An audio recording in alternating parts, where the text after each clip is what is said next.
How do I invest? Now that we've covered the different products you can invest in, let's take a look at how this would actually work in a real-life scenario. The first thing you need to do is find and pick a licensed brokerage firm. A licensed brokerage firm, like Sprinkle Brokerage, provides brokerage accounts, which serve as your portal to invest your money. It is through this tool that you, the investor, place orders, which are subsequently executed on your behalf by the firm. You own the assets contained in the account, and any capital gains or dividends received must be claimed on your income tax return. As you might imagine, not every brokerage firm is created equal. Some will have different execution times, analysis tools, types of tradable assets, or varying degrees of available investment advice, hence the difference in commissions charged from one firm to another. As we will see later, there are also multiple different types of accounts that you can open.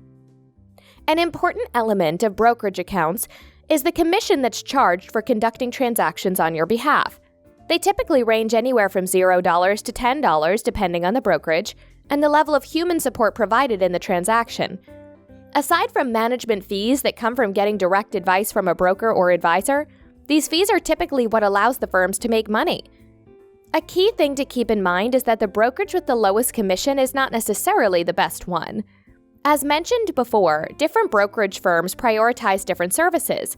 For example, discount brokerages offer mainly online trading platforms for do-it-yourself or self-directed investors, where an individual is responsible for conducting their own research and decides which securities they would like to buy.